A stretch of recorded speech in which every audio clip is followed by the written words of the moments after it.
తెలంగాణకు ఆ పేరు ఎలా వచ్చిందో తెలుసా? దాదాపు 700 ఏళ్ల చరిత్ర రహస్యం. హాయ్ ఫ్రెండ్స్, తెలంగాణ అనే పేరు వినగానే మనకు ఒక రాష్ట్రం గుర్తుకు వస్తుంది. కానీ ఎప్పుడైనా ఒకసారి ఆలోచించారా? తెలంగాణ అనే పేరు అసలు అర్థం ఏమిటి? ఈ పేరు ఎక్కడి నుంచి వచ్చింది? ఎవరు పెట్టారు? ఎప్పుడు పుట్టింది? తెలంగాణ రాష్ట్రం ఏర్పడి 12వ సంవత్సరంలోకి అడుగుపెట్టిన ఈ సమయంలో ఈ పేరుకు దాదాపు 700 ఏళ్లకు పైగా చరిత్ర ఉందని మీకు తెలుసా? ఇంకా ఆశ్చర్యకరమైన విషయం ఏమిటంటే తెలంగాణ అనే పేరు వెనుక ఒకటి కాదు, రెండు కాదు, అనేక సిద్ధాంతాలు ఉన్నాయి. త్రిలింగ దేశం నుంచి తెలంగాణగా మారిందని కొందరు చెబుతుంటే, గోదావరి నది కారణంగానే తెలంగాణ అనే పేరు వచ్చిందని మరికొందరు వాదిస్తున్నారు. ఇక శాసనాలు, తామ్రపత్రాలు, పురాణాలు, నాణ్యాలు కూడా తెలంగాణ చరిత్రకు సాక్ష్యాలుగా నిలుస్తున్నాయి. అసలు నిజమేమిటి? తెలంగాణ పేరు వెనుకున్న రహస్య చరిత్ర ఏమిటి? ఈ వీడియోలో పూర్తిగా తెలుసుకుందాం. ఫ్రెండ్స్, ప్రపంచంలో ప్రతి ప్రాంతానికి ఒక చరిత్ర ఉంటుంది. కానీ కొన్ని ప్రాంతాల పేర్లు ఆ ప్రాంత చరిత్ర కంటే గొప్ప కథలను దాచిపెడతాయి. తెలంగాణ కూడా అలాంటి పేరే. ఇది కేవలం ఒక పదం మాత్రమే కాదు, వందల ఏళ్ల సంస్కృతి, భాష, సాహిత్యం, పోరాటం, ఆత్మగౌరవానికి ప్రతీక. ఈ రోజు మనం తెలంగాణ అని పిలుస్తున్న ప్రాంతం ఒకప్పుడు అనేక రాజవంశాల పాలనలో ఉండేది. శాతవాహనులు, చాళుక్యులు, రాష్ట్ర కూటములు, కాకతీయులు, కుతుబ్ షాహీలు, ఆసఫ్ జాహీలు ఇలా ఎన్నో రాజవంశీలు ఈ నేలను పాలించాయి. కానీ ఆ ప్రాంతానికి తెలంగాణ అనే పేరు ఎలా స్థిరపడింది అనేది చరిత్రలో ఆసక్తికరమైన అంశంగా మిగిలిపోయింది. ఇప్పుడు ఎక్కువగా వినిపించే మొదటి సిద్ధాంతం గురించి తెలుసుకుందాం. అదే త్రిలింగ దేశం సిద్ధాంతం. చాలా మంది చరిత్రకారుల అభిప్రాయం ప్రకారం తెలంగాణ అనే పేరు త్రిలింగ దేశం అనే పదం నుంచి వచ్చింది. త్రిలింగ అంటే 3 లింగాలు, అంటే 3 ప్రసిద్ధ శైవ క్షేత్రాలు.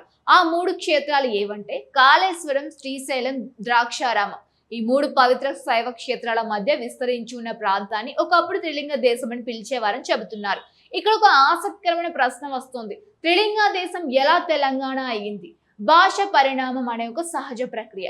శతాబ్దాల పాటు ప్రజలు మాట్లాడే కొద్దీ పదాలు మారుతూ ఉంటాయి. త్రిలింగ అనే పదం కాలక్రమేణా తిలింగాగా మారింది, తర్వాత తెలంగాణగా మారింది, చివరికి తెలంగాణగా రూపాంతరం చెందింది. ఇది కేవలం ఒక ఊహ కాదు. అనేక చారిత్రక అధ్యయనాలు కూడా ఈ వాదనకు మద్దతు ఇస్తున్నాయి. ముఖ్యంగా కాకతీయుల కాలంలో ఈ ప్రాంతానికి ప్రత్యేక రాజకీయ గుర్తింపు రావడంతో తెలంగాణ అనే పదం మరింత ప్రాచుర్యం పొందినట్లు పరిశోధకులు చెబుతున్నారు.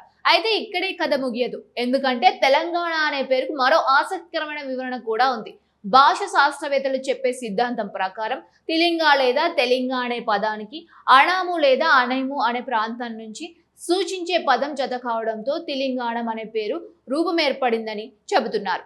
తర్వాత ప్రజల నిత్య జీవితాల్లో వాడుకలో తెలంగాణగా మారిపోయింది. ఈ సిద్ధాంతం ప్రకారం తెలంగాణ అనే పదం కేవలం మతపరమైన గుర్తింపు వల్ల కాదు, భాష పరిణామం వల్ల కూడా ఏర్పడిందని చెబుతున్నారు. ఇక్కడ మరో ఆసక్తికరమైన అంశం ఉంది.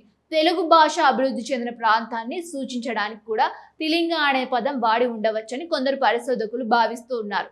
అంటే తెలంగాణ అనే పేరు కేవలం భౌగోళిక ప్రాంతాన్ని సూచించడమే కాదు, తెలుగు సంస్కృతికి కూడా ప్రతీకగా నిలిచిందని చెప్పవచ్చు. ఫ్రెండ్స్, ఇప్పటి వరకు మనం విన్నవి సిద్ధాంతాలు మాత్రమే, కానీ ఈ వాదనలకు చారిత్రక ఆధారాలు కూడా ఉన్నాయి.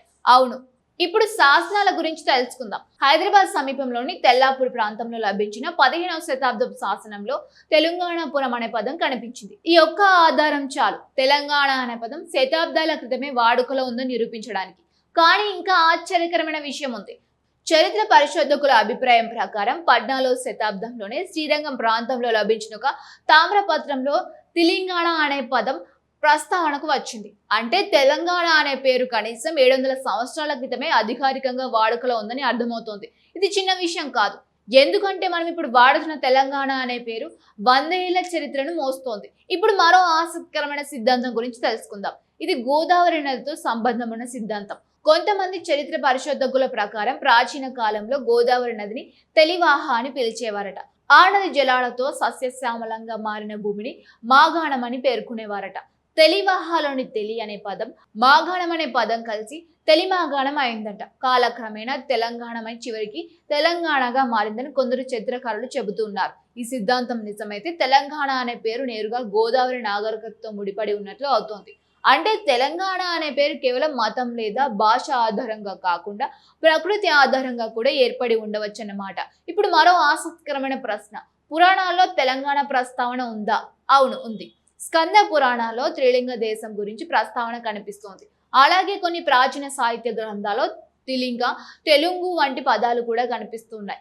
మధ్యయుగ కాలంలో ముస్లిం చరిత్రకారులు కూడా ఆ ప్రాంతాన్ని తిలింగ్ అని పేర్కొన్నారు. ఇది చాలా ముఖ్యమైన విషయం.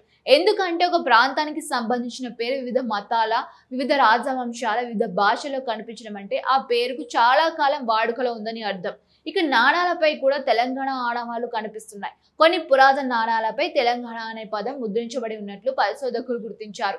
ఇది తెలంగాణ చరిత్రను మరింత బలపరుస్తోంది. ఫ్రెండ్స్, ఇప్పుడు ఒకసారి ఆలోచించండి. మనం తెలంగాణ అని పిలిచే పేరు కేవలం ఒక రాష్ట్రం పేరు కాదు. 3 శైవ క్షేత్రాల చరిత్ర ఉంది, తెలుగు భాష పరిణామం ఉంది, గోదావరి నాగరికత ఉంది, శాసనాల ఆధారాలు ఉన్నాయి, పురాణాల ప్రస్తావనలు కూడా ఉన్నాయి, నాణాల సాక్ష్యాలు ఉన్నాయి. అంటే తెలంగాణ అనే ఒక పదంలోనే శతాబ్దాల చరిత్ర దాగి ఉంది. ఇప్పుడు తెలంగాణ రాష్ట్ర ఆవిర్భావం గురించి కూడా కొద్దిగా మాట్లాడుకుందాం. 2014 జూన్ 2న తెలంగాణ ప్రత్యేక రాష్ట్రంగా అవతరించింది. ఈ రాష్ట్రం ఏర్పడడానికి దశాబ్దాల పోరాటం జరిగింది. వేలాది మంది ఉద్యమకారులు ఉద్యమాల్లో పాల్గొన్నారు. ఎన్నో త్యాగాలు జరిగాయి. ఎన్నో ఆశలు, ఎన్నో ఆకాంక్షలు ఆ రాష్ట్రంతో ముడిపడి ఉన్నాయి. అయితే తెలంగాణ రాష్ట్రం కొత్తదైనా తెలంగాణ అనే పేరు మాత్రం కొత్తది కాదు. ఈ పేరు వందల ఏళ్ల క్రితమే చరిత్రలో నిలిచిపోయింది. అందుకే తెలంగాణ అంటే కేవలం రాజకీయ సరిహద్దు కాదు, ఒక నాగరికత, ఒక సంస్కృతి, ఒక భాషా వారసత్వం, ఒక ఆత్మగౌరవ చిహ్నం. ఇప్పుడు మనం చివరిగా ఒక ఆసక్తికరమైన విషయాన్ని గుర్తు చేసుకోవాలి. తెలంగాణ అనే పేరుకు గొప్ప చరిత్ర ఉంది. అది త్రిలింగ దేశం నుంచి వచ్చిన, భాష పరిణామం వల్ల వచ్చిన, గోదావరి నాగరికత వల్ల వచ్చిన ఈ పేరు వెనుక ఉన్న వారసత్వం అమూల్యమైనది. అందుకే తెలంగాణ పేరు కేవలం ఒక పదం కాదు, అది శతాబ్దాల చరిత్ర, అది తెలుగు సంస్కృతి, అది ప్రజల ఆత్మగౌరవం, అదొక గుర్తింపు, అదొక భావోద్వేగం. మరి మీకు తెలంగాణ పేరు వెనుక ఉన్న ఏ సిద్ధాంతం ఎక్కువగా నమ్మదగింది అనిపిస్తోంది? త్రిలింగ దేశం సిద్ధాంతమా, గోదావరి సిద్ధాంతమా, లేక భాష పరిణామ సిద్ధాంతమా? మీ అభిప్రాయాన్ని కామెంట్లో తప్పకుండా తెలియజేయండి. ఈ వీడియో మీకు నచ్చితే లైక్ చేయండి. ఇలాంటి చరిత్ర, సంస్కృతి, తెలంగాణ విశేషాల కోసం మా ఛానల్ను వెంటనే సబ్స్క్రైబ్ చేయండి. మీ ఫ్రెండ్స్తో, మీ ఫ్యామిలీతో షేర్ చేయండి. మళ్ళీ కలుద్దాం మరో ఇంట్రెస్టింగ్ వీడియోతో. ధన్యవాదాలు.